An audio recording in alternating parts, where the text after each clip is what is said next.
Assalamualaikum warahmatullahi wabarakatuh. Alhamdulillahilladzi binikmati tatimmus shalihat. Asyhadu an la ilaha illallah wa asyhadu anna Muhammadar Rasulullah. Allahumma shalli ala Muhammad wa ala alihi wa ashabihi ajma'in. Fa ya ibadallah, ittaqullaha haqqa tuqatih wa la tamutunna illa wa antum muslimun. Para jamaah salat maghrib rahimani rahimakumullah. Insyaallah pada malam hari ini kita akan membahas muqaddimah al-aqidah al-wasitiyah. Yang ini ditulis atau dikarang oleh Syekhul Islam Al-Imam Al-Allamah Ahmad bin Abdul Halim Ibnu Taimiyah rahimallahu ta'ala, atau yang sering kita mendengarnya disebut dengan Ibnu Taimiyah. Dan kitab ini disyarah oleh Dr. Shalih bin Fauzan bin Abdullah Al-Fauzan, atau yang sering kita mendengar saat ini Syekh Shalih Al-Fauzan hafizahullah ta'ala, yang saat ini beliau menjabat sebagai ketua mufti di Saudi Arabia. Jadi mufti yang terbaru sekarang adalah Syekh Shalih Al-Fauzan hafizahullah ta'ala.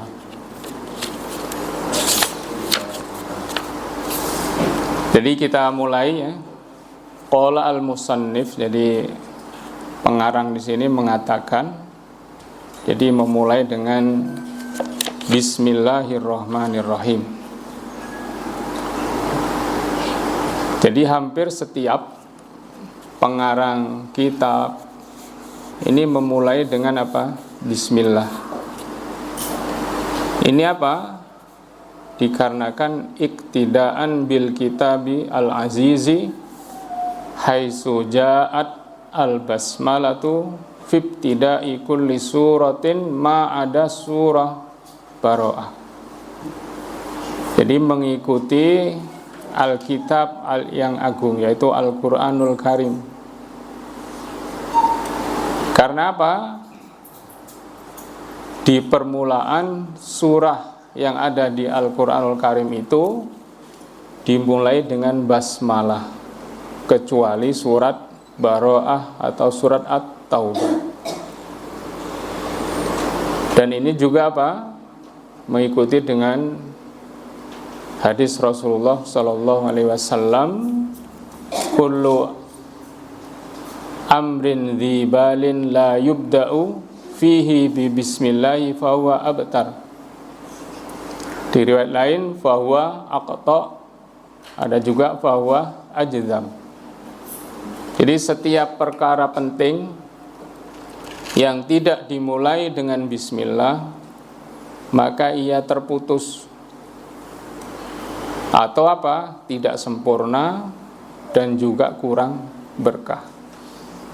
Maka sebaiknya aktivitas kita sehari-hari ini apa? Ketika memulai apa saja, itu jangan lupa minimal mengucap dengan bismillah. Jadi ada tuntunannya. Sekalipun hadis yang kullu amrin dzibalin ini juga diperbincangkan tentang derajatnya di kalangan ulama ahli hadis. Jadi ada yang mengatakan dhaif, ada yang menghasankan. Tetapi apa? Para ahli fuqaha ini sepakat untuk mengamalkan, yaitu setiap memulai perkara yang penting dimulai dengan basmalah.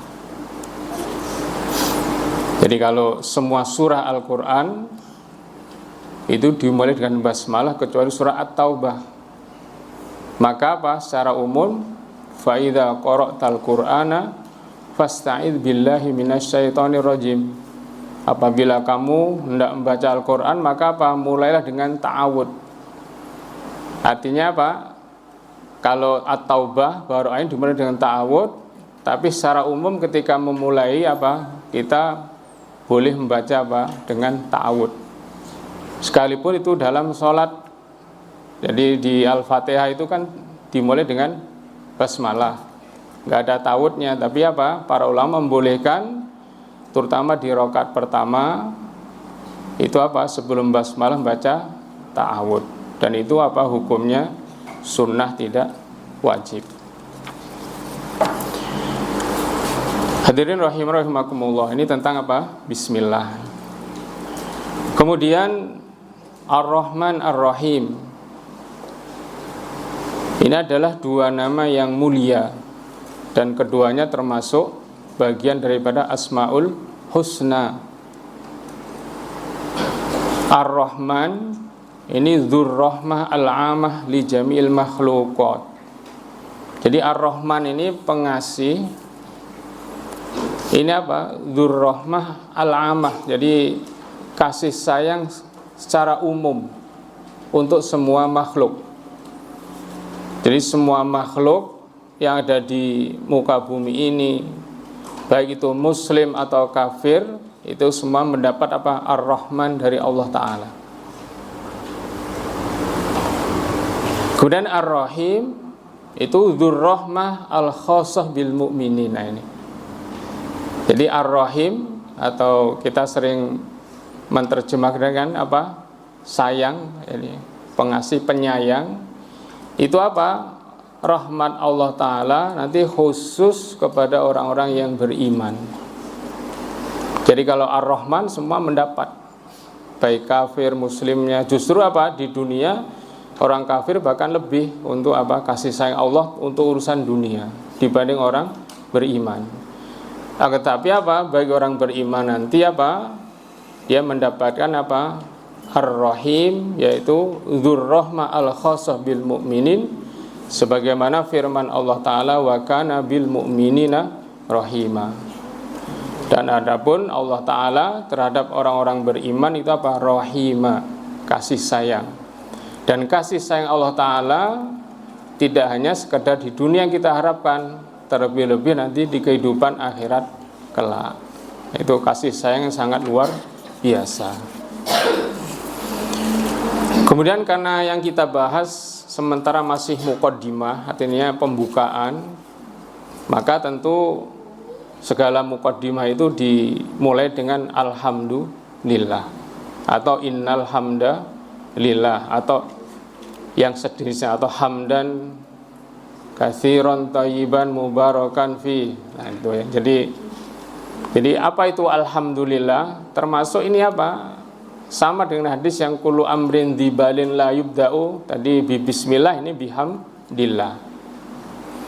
Jadi alhamdulillah itu adalah jami'ul mahamidi lillahi milkan wastihqaqan.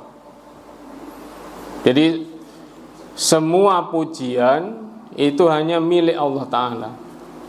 Maka di dalam beramal ini kita harus berupaya menghindari dan berupaya tidak meminta untuk dipuji. Jadi kalau innal hamdalillah, sesungguhnya pujian milik Allah, alhamdulillah, segala puji bagi Allah. Hamdan katsiron, jadi pujian yang banyak, thayyiban mubarakan fi, itu milik Allah Ta'ala. Milkan wastihqaqan, jadi milik mutlak milik Allah, dan apa? Hak istimewa milik Allah, pujian itu. Maka ketika kita beramal atau berbuat di dunia ini, tidak ada yang memuji, nggak ada masalah.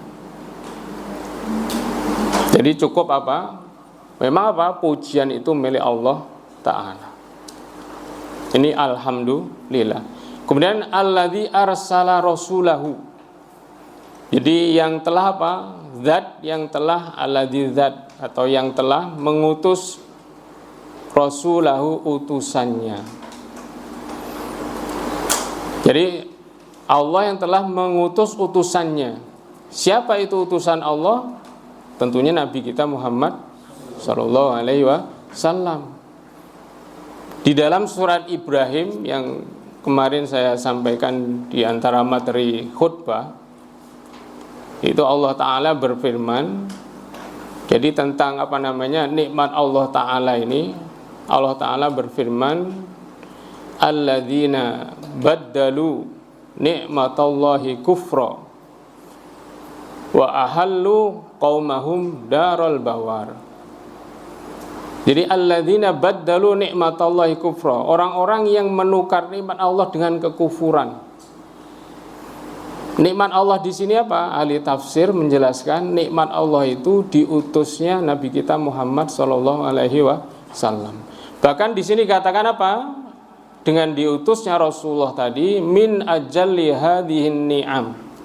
Jadi paling mulia, nikmat paling mulia. Nah, orang-orang yang menukar nikmat Allah berupa diutus Nabi Muhammad dengan kekufuran, ini apa? Wa halu qaumahum darul bawar, dan mereka menjerumuskan kaum mereka ke dalam tempat kebinasaan. Siapakah orang-orang yang mengingkari nikmat Allah yang terbesar dengan diutusnya Rasulullah? Yaitu orang-orang kafir Quraisy. Yang mereka apa? Ketika itu menolak, bahkan memerangi, ingin membunuh. Maka dengan menolaknya diutusnya Nabi kita Muhammad tadi, justru mereka apa? Menjerumuskan kaum mereka yaitu pada kebinasaan. Artinya apa? Ketika menolak, mengingkari, ya menjadi penghuni neraka. Maka kita juga harus hati-hati ya. Kalau kita menolak, mengingkari ajaran syariat Islam, ajaran di bawah Nabi kita Muhammad SAW, dikhawatirkan apa? Seperti orang-orang kafir Quraisy yang mereka apa? Menjerumuskan apa? Kaumnya ke dalam kebinasaan. Dan termasuk para dai, para duat, para ustadz, kiai yang justru apa? Menolak, mengingkari sebuah kebenaran, dikhawatirkan apa? Ini mengikuti jejak kafir Quraisy yang menolak nikmat Allah berupa diutusnya Nabi kita Muhammad sallallahu alaihi wasallam. Kemudian yang dikatakan Rasul yaitu Muhammad itu apa? Man bu'isa birisalah. Jadi siapa yang diutus dengan membawa risalah itu Rasul. Ini secara bahasa. Kalau secara syar'i apa? Huwa insanun dzakarun uhiya ilaihi bisyar'in wa umira bitablighihi. Jadi Rasul ini insanun dzakar, manusia laki-laki. Maka apa?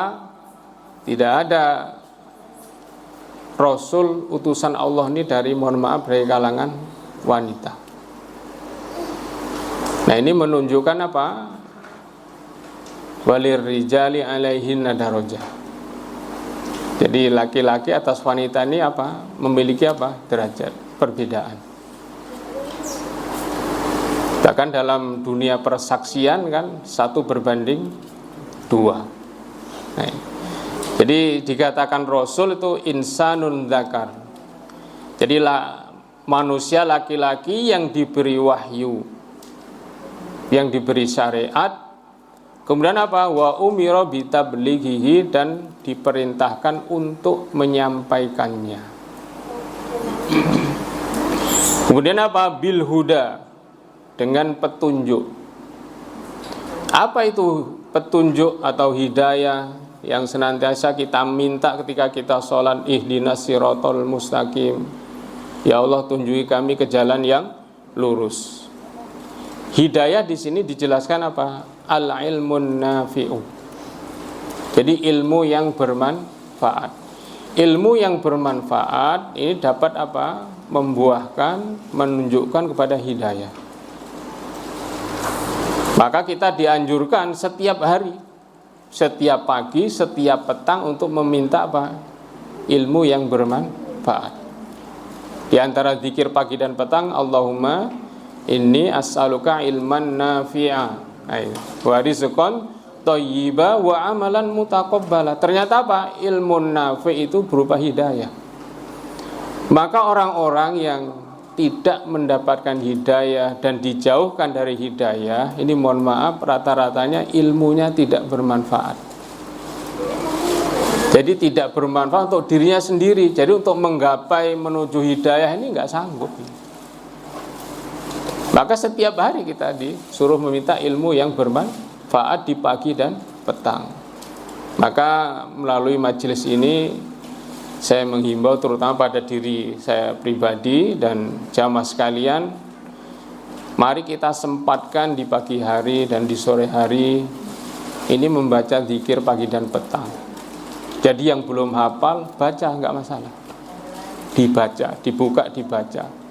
Itu kandungannya sangat luar biasa di dalamnya kalau kita mau mengkaji satu persatu dari bacaan zikir pagi dan petang itu. Jadi al-hidayah al-ilmun nafi'. Apa itu? Wa huwa kullu ma jaa bihi an-nabiyyu sallallahu alaihi wasallam minal ikhbarat as-shadiqah wal awamir wan nawahi wasairis syara'i an-nafi'ah. Jadi semua atau apa-apa yang datang yang dibawa oleh Nabi kita Muhammad sallallahu alaihi wasallam dari kabar berita yang benar. Kemudian apa? Perintah-perintah, larangan-larangan dan semua syariat yang bermanfaat. Jadi kalau kita dalam kehidupan ini sudah berusaha menjalankan apa yang telah dihabarkan Rasulullah yang benar, ada larangan, ada perintah, dan semua syariat yang bermanfaat. Apa itu syariat bermanfaat? Secara kecil saja mungkin dianggap remeh, misalnya apa? Makan dengan tangan kanan. Sebelum makan baca bismillah. Ini kan ringan seakan-akan. Tapi apa? Ternyata sangat berat untuk dilakukan orang yang belum mendapatkan hidayah. Dia lebih ringan apa? Makan dengan tangan kiri. Mengucap bismillah saja tidak sanggup kan? Itu yang ringan-ringan, bermanfaat. Ini yang paling kecil.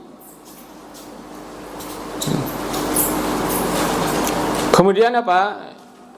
Hidayah itu para ulama menjelaskan di sini ada dua.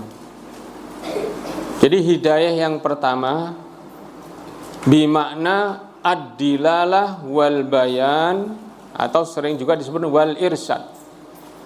Jadi ad-dilalah wal bayan wal irsyad. Jadi dilalah itu menunjukkan, bayan itu menjelaskan, irsyad juga menjelaskan. Itu hidayah yang pertama. Allah Ta'ala berfirman di dalam Al-Quran surat Fussilat ayat yang ke-17, wa amma samudu fahadainahum, dan adapun kaum Samud, fahadainahum, maka kami beri petunjuk pada mereka. Jadi semua kaum yang diutus di muka bumi ini dari zaman Nabi Adam dan sampai diutus Nabi kita Muhammad, itu semua diberi hidayah, diberi penjelasan, maksudnya begitu ya. Fastahabbul ama alal huda. Jadi fastahabbul, mereka lebih menyukai al-ama, kebutaan. Kebutaan itu apa? Kesesatan. Jadi maka orang yang tersesat itu ya nggak terarah hidupnya. Jadi ibadahnya juga nggak terarah. Karena apa? Kayak kaum Samud ini lebih memilih kebutaan atau kesesatan alal huda ketimbang di atas petunjuk. Sudah dikasih petunjuk. Maka fa khadathum sa'iqatul adzab. Jadi maka mereka ini disambar petir sebagai azab. Jadi kalau umat-umat sebelum Rasulullah itu ketika melakukan sebuah pelanggaran itu langsung mendapat azab. Jadi sa'iqatul adzabil huni bima kanu yaksibun. Jadi mereka disambar petir sebagai azab yang menghinakan disebabkan apa yang telah mereka kerjakan.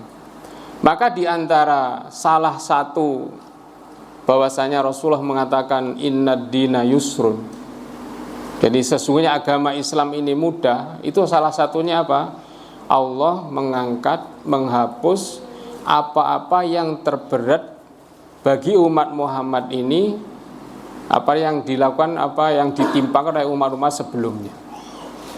Contohnya gini, misalnya ketika orang-orang yang tidak memilih hidayah ketimbang tidak memilih kesesat ketimbang hidayah, langsung disambar petir misalnya saat ini kan habis. Ini umat-umat terdahulu begitu. Kemudian apa misalnya apa terjadi peperangan. Jadi ketika ghanimah itu Allah ridhoi. Jadi peperangan tadi diridhoi. Itu oleh nabinya perintahnya dikumpulkan di satu tempat. Kemudian nabinya bermunajat berdoa pada Allah Ta'ala. Kalau ini diridhoi maka hilang ini, langsung dilalap api, selesai.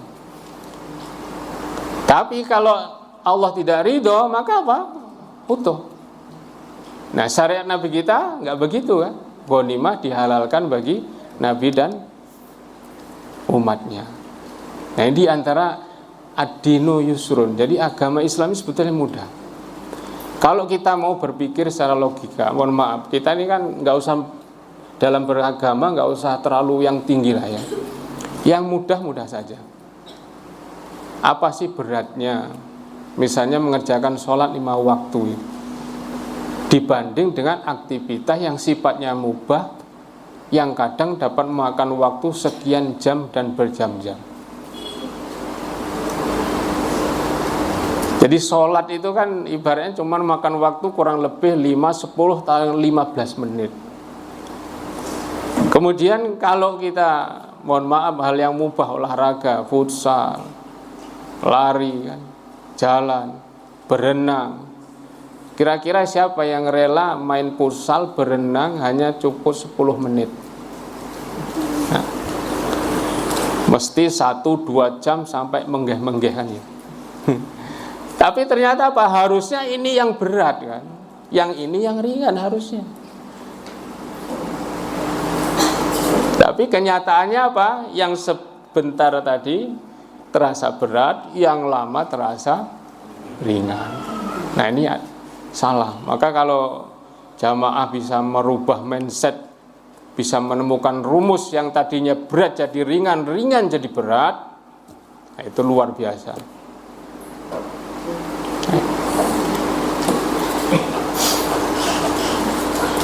Jadi kita lanjutkan tadi kaum Samud ini diantara hubungannya agama itu mudah sebetulnya. Jadi kalau umat-umat sebelumnya itu Masya Allah.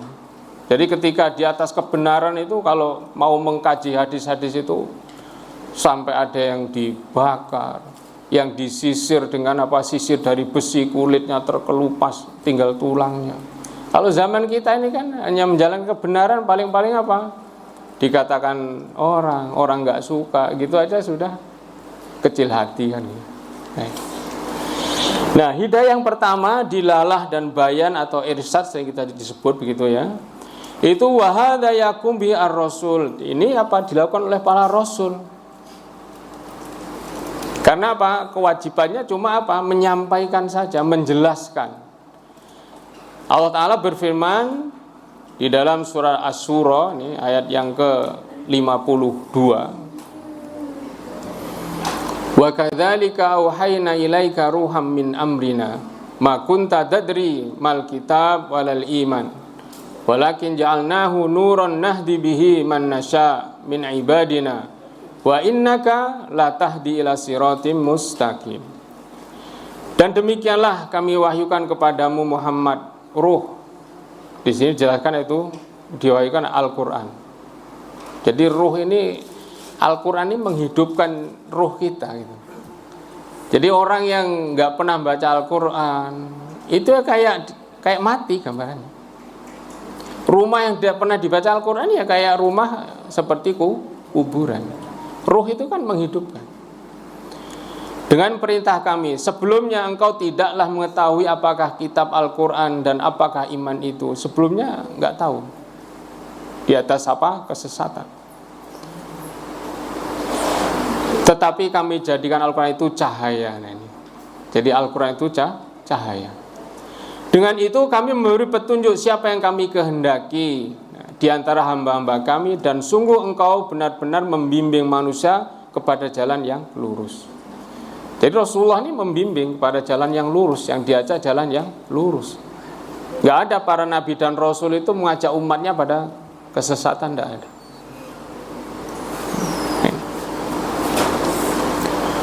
Ini bagian pertama yaitu dilalah wal bayan atau sering kita mengenal al-irsyad. Kemudian an-nausani, hidayah yang kedua adalah at-taufiqu wal ilhamu, dan ada juga yang menyebut wal isbat.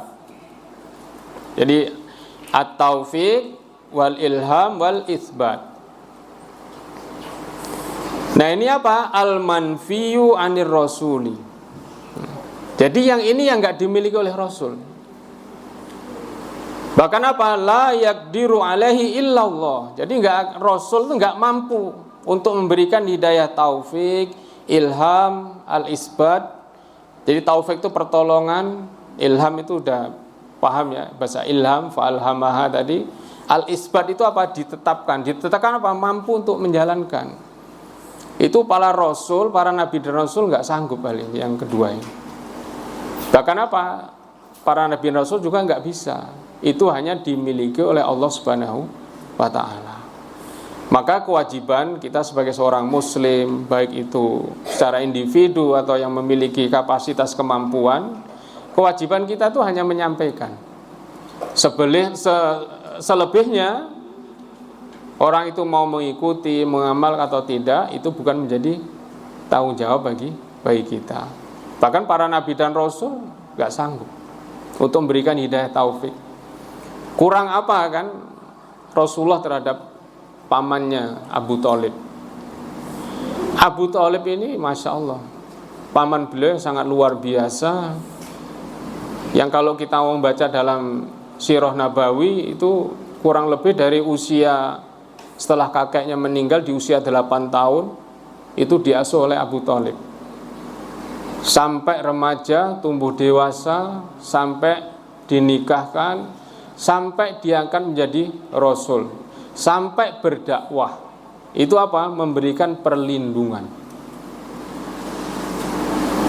Tapi apa?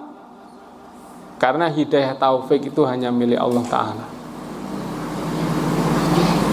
Jadi Allah Ta'ala berfirman apa? Innaka la tahdi man ahbabta. Sesungguhnya engkau Muhammad tidak bisa memberikan hidayah taufik ini kepada orang yang kau cintai. Rasulullah sangat mencintai Abu Thalib. Bahkan dalam sejarah ketika Abu Thalib meninggal aja sampai dikenal dengan Amul Husni. Jadi Abu Thalib dan Khadijah radhiyallahu anha meninggal itu dikenal dengan Amul Husni. Karena apa? Dua orang inilah yang ketika itu memberi support, membantu di awal-awal dakwah Rasulullah. Jadi Rasulullah yang melindungi dari orang kafir Quraisy ketika itu. Jadi sesungguhnya Muhammad tidak dapat memberikan hidayah taufik, hidayah ilham, isbat ini kepada orang yang kau cintai. Walakin Allah yahdi may yasha. Akan tetapi apa? Allah lah yang memberikan hidayah kepada yang Allah kehendaki, siapa yang Allah kehendaki. Maka apa? Bersyukurlah bagi kita yang semoga kita yang berada di majelis ini dan keluarga kita ini sudah berada di hidayah yang kedua ini. Nah, ketika berada di yang kedua ini, bagaimana saya mempertahankannya? Karena apa? Tidak semua orang ini bisa mendapatkan hidayah taufik ini. Enggak semua orang. Maka ya mohon maaf, sangat banyak sekali kan ketika ditanya agamanya Islam, ternyata dia menjalankan kewajiban.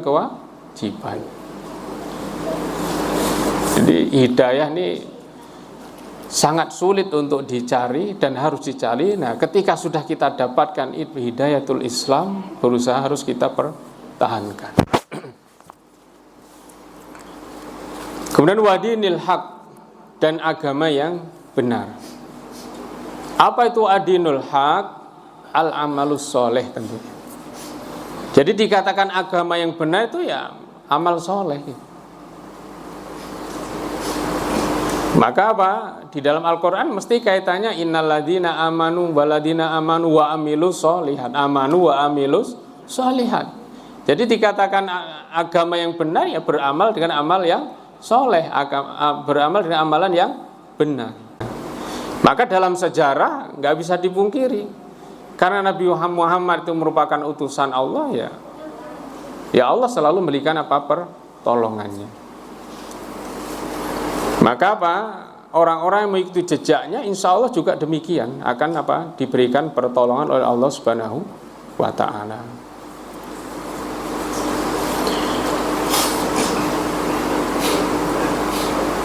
Jadi seandainya ya Rasulullah itu membuat-buat ucapan ya, jadi yang disampaikan ini buat-buatan Rasulullah ya, bukan atas wahyu atau perintah Allah, itu resikonya besar. Jadi seandainya Nabi Muhammad ini mengajarkan sesuatu tadi atas inisiatif beliau sendiri, ternyata bukan perintah Allah, itu bahaya. Nah, bagaimana nanti yang kita umatnya ini malah membuat hal yang baru? Nanti bisa dilihat surah Al-Haqqah ayat 44. Allah Ta'ala berfirman sampai 46, walau taqawwala alaina ba'dal aqawil. Jadi, dan sekiranya dia Muhammad mengada-adakan sebagian perkataan atas nama kami. Jadi kalau Muhammad ini mengadakan sebuah perkataan atas nama kami Allah, begitu maksudnya.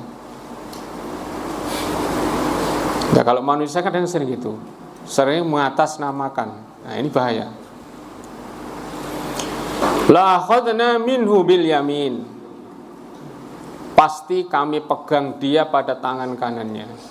Jadi Allah, kalau Muhammad ini mengada-adakan sebagian perkataan atas nama kami, langsung tangan kanan saya pegang, kata Allah Ta'ala. Kemudian apa? Tsumma laqata'na minhul watin. Kemudian kami potong pembuluh jantungnya. Mati kan berarti.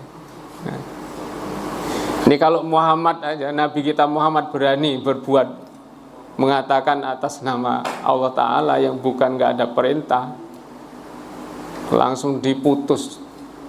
Kalau jantungnya putus ya selesai kan. Innalillahi. Nah, maka kita harus berhati-hati, jangan sampai membuat atau mengamalkan sebuah ajaran yang itu mengatasnamakan Islam tapi bukan dari Islam. Ya akhirnya mati, tapi akhirnya bahaya gitu. Baik.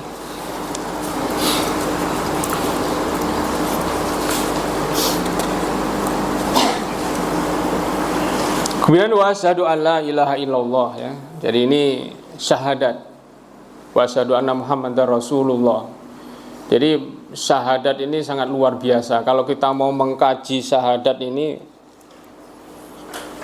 wallahu alam kapan selesainya nggak bisa sebetulnya.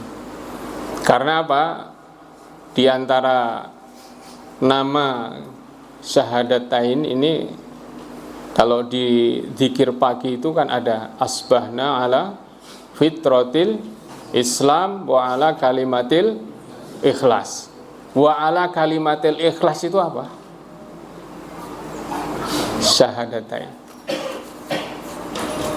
Jadi kalimatul ikhlas itu asyhadu alla ilaha illallah wa asyhadu anna Muhammadar Rasulullah.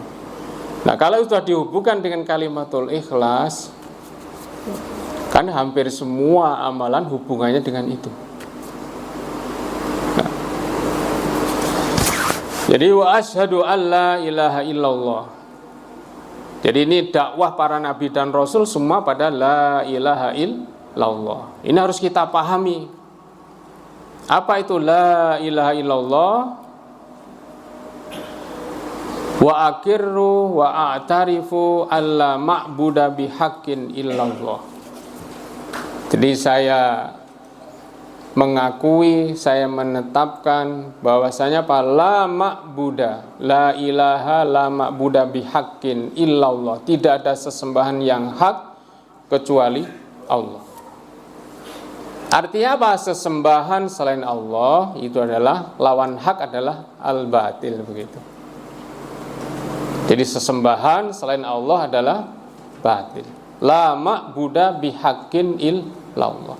Jadi tentang makna la ilaha illallah ini kadang beragam kalau dia tidak memahami yang sesungguhnya.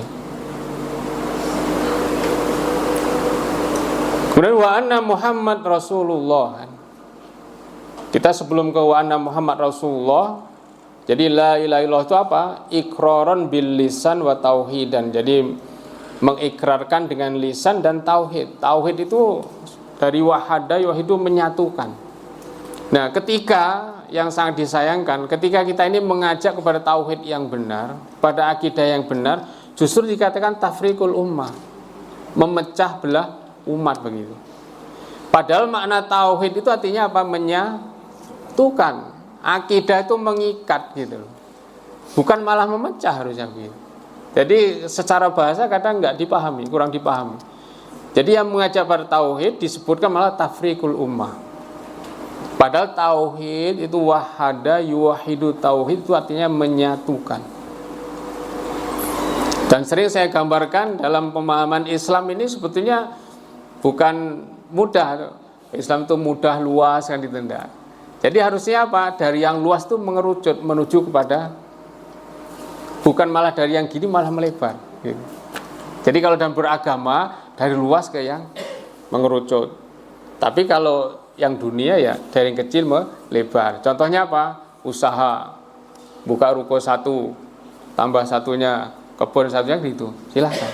Tapi kalau dalam beragama itu sebaiknya menuju pada satu. Itu kalau dalam beragama. Jadi ikhlason fi kulli ibadatin qauliyah au fi'liyah au i'tiqadiyah. Jadi ikhlas di semua ibadah, baik itu ucapan, perbuatan dan keyakinan. Kemudian wa asyhadu anna Muhammadan abduhu wa rasuluh. Ini persaksian Muhammad adalah hamba Allah dan utusannya. Konsekuensinya apa? Al-imanu bihi wa ta'atuhu fima amar wa tasdiqihi fima akhbar wa ijtinabi bima naha anhu wa tibauhu fima syara. Jadi konsekuensinya apa namanya? Syahadat Rasulullah itu apa?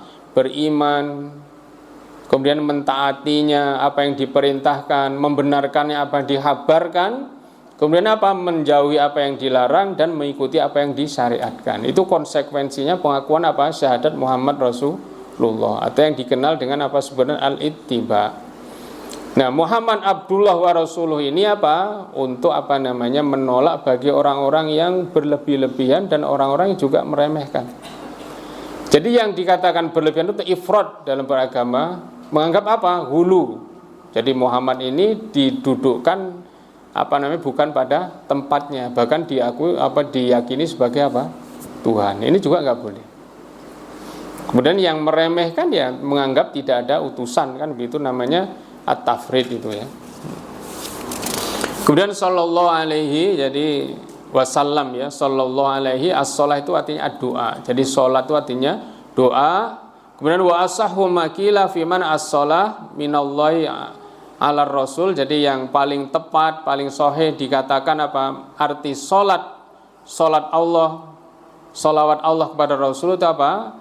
Yang disebutkan Imam Al-Bukhari, yaitu salatullahi ala rasulihi sana'uhu alaihi fil mala'il a'la. Jadi yang paling tempat salat Allah pada Rasulnya ini apa? Pujian Allah Ta'ala fil mala'il a'la, di tempat yang tertinggi. Di tempat yang tertinggi apa? Tentunya apa? Sana'uhu alaihi indal malaika. Jadi pujian Allah Ta'ala apa? Pada sisi atau kepada para malaikat yang ada di langit dan langit sampai langit ke-7. Jadi kalau dalam ada pembahasan ini, kalau mau mengkaji ya, jadi langit kita ini adalah langit yang pertama, dan langit bumi ini 7 tingkat, dan semua penghuni yang dari langit itu adalah para malaikat Allah Subhanahu wa ta'ala. Jadi itu dipuji fil mala'il a'la, di tempat yang tinggi. Ini pujian Allah, ini salawat Allah. Kemudian wa ala alihi ya, dan atas apa namanya keluarga Nabi Muhammad siapa? Ya banyak. Jadi keluarganya ya istrinya, anaknya, termasuk para pamannya, bahkan musuhnya pamannya. Siapa musuh Nabi kita Muhammad dari keluarganya? Abu Lahab. Maka hati-hati yang pengen menasabkan pada Rasulullah, jangan-jangan pas diturun ke atas naiknya ke Abu Lahaban begitu. Jadi secara umum. Kemudian apa? Dan orang-orang yang memang dekat hubungannya dengan Rasulullah. Tetapi di sini katakan wa ala alihi wa ashabihi, dan para sahabatnya. Ini dikatakan apa? Min atfil khos alal am. Jadi atful khos alal am ini, jadi pertama tadi sebut keluarga. Keluarga itu kan banyak. Kemudian wa ashabi dan para sahabatnya ini apa? Atful khos alal am. Ini maksudnya apa? Menyebut yang khusus setelah yang umum. Berarti yang khusus ini keluarga atau sahabat? Coba kalau wa ala alihi wa ashabihi. Jadi atful khos alal am. Ini yang khusus keluarga atau sahabat? Sahabat. Yang umum apa keluarganya? Karena apa? Dari keluarga Rasulullah yang ada hubungan kekerabatan tidak mesti semuanya beriman. Tetapi kalau dikatakan wa ashabihi dan sahabat-sahabat Rasulullah itu dipastikan mereka apa? Beriman. Nah, siapa itu as-sahabat? Yaitu man laqiyan nabiyya sallallahu alaihi wasallam mu'minan bihi wa mata ala dalika. Jadi orang yang berjumpa dengan Rasulullah tapi syaratnya harus mukmin. Abu Lahab, Abu Jahal ketemu Rasulullah enggak? Ya ketemu. Tapi karena tidak beriman, maka tadi menyebut yang khusus setelah yang umum tadi. Keluarga tadi kan umum gitu. Yang khusus sahabat. Artinya apa? Ketika disebut khusus ini memiliki keistimewaan gitu. Jadi orang yang berjumpa dengan Rasulullah dalam keadaan iman wa mata ala dzika dan mati di atas keimanan. Abu Lahab siapa? Pamannya. Bertemu Rasulullah sangat sering bertemu dari sejak kecil sampai dewasa sampai meninggalnya. Tetapi apa? Dia tidak beriman, bahkan matinya juga tidak beriman. Jadi kegembiraan Abu Lahab ini kalau sampean mau baca di sejarah Nabi luar biasa dengan lahirnya Muhammad itu ketika itu. Jadi saking senangnya punya ponakan. Itu saking senangnya apa? Saking senangnya Abu Lahab ketika itu, maka apa? Dia merdekakan budaknya. Jadi amat budak wanitanya yang bernama Suwaibah. Karena apa? Suwaibah ini adalah wanita kedua yang menyusui Nabi Muhammad pas bayinya setelah ibunya. Dan dia budaknya Abu Lahab. Nah kalau bisa nyusui, berarti apa? Ya dia berarti mengandung terus punya anak bayi. Lah ngandungnya dari siapa? Ya berarti dari Abu Lahab, dari tuannya. Itu saking senangnya dimerdekakan untuk menyusui Muhammad. Itu saking senangnya. Akan tapi apa? Walakin soro ya. Akan tapi apa? Setelah tumbuh berkembang ternyata apa? Menjadi musuh yang sangat luar biasa bagi Rasulullah. Jadi pamannya tadi. Maka keluarga ini mohon maaf tidak menjamin. Artinya ini, keluarga Rasulullah saja tidak semua selamat. Tetapi kalau sahabatnya itu yakin dijamin selamat. Nah, sementara apa? Yang orang-orang ketika itu berjumpa Rasulullah tetapi ada penyakit dari kalangan munafik ya. Dia gelarnya bukan sahabat, tapi apa? Munafik. Nah, ini iyadzubillah. Terus sedikit lagi, ini kita lanjutkan dia sampai Isya sedikit lagi saja. Wassalamu tasliman mazida. Jadi assalam ini keselamatan ya, penghormatan. Kemudian apa dari ya tentu keselamatan dari kekurangan dan kecelaan ya. Wa jama'a bainas shalah wassalam. Jadi salam taslima tadi jadi dikumpulkan antara salat dan salam, doa dan selamat tadi apa? Imtisalan biqouli ta'ala, karena mengikuti firman Allah Ta'ala, innallaha wa malaikatahu yusalluna 'alan nabi. Kemudian apa? Ya ayyuhalladzina amanu shallu 'alaihi wasallimu taslima. Itu karena mengikuti itu. Jadi wasallama taslima tadi apa? Wahai orang-orang yang beriman, ya alladzina amanu shallu, bersalawatlah alaihi atas Rasulullah, wasallimu taslima, dan ucapkanlah salam dengan penuh penghormatan kepadanya. Maka sebagai bentuk rasa cinta kita kepada Rasulullah SAW ya kita harus memperbanyak membaca sholawat, Jadi dengan mengucapkan salam kan begitu, sudah dibahas oleh ustaz-ustaz yang lalu ya. Jadi alhamdulillah para teman-teman di sini dapat mengaji, dan itu kami harapkan semoga istiqomah, karena apa namanya, apalagi Ustaz Nasir, Ustaz Said hafizahullah, jadi Allah menjaga keduanya, semoga Allah menjaga keduanya. Walaupun dari segi usia mohon maaf ya tua saya, tapi secara apa namanya, secara ilmu tentu apa ya insya Allah di atas saya mereka berdua. Jadi kalau alumni Madinah tentu dalam pemahaman Islam itu lebih baik. Jadi sebagaimana dalam sebuah pepatah kata bijak dikatakan, al-alimu kabirun wa ingkana hadasa. Jadi seorang alim itu besar sekalipun dia hadasa, masih kecil atau muda. Wal jahilu shaghirun wa ingkana syaikha. Sementara apa dikatakan jahil itu kecil sekalipun dia apa seorang syaikh atau orang tua. Artinya ini bukan saya katakan yang tua terus dikatakan jahil kan gitu, tidak. Tapi apa, kita memberi penghormatan, mengambil ilmunya terus untuk diamalkan supaya ilmu tadi bermanfaat, dan apa kita berjalan di atas hidayah Allah Subhanahu wa taala. Saya kira cukup sekian pertemuan pada kali ini. Kurang lebihnya mohon maaf. Subhanaka Allahumma bihamdika asyhadu an la ilaha illa anta astaghfiruka wa atubu ilaik. Assalamualaikum warahmatullahi wabarakatuh.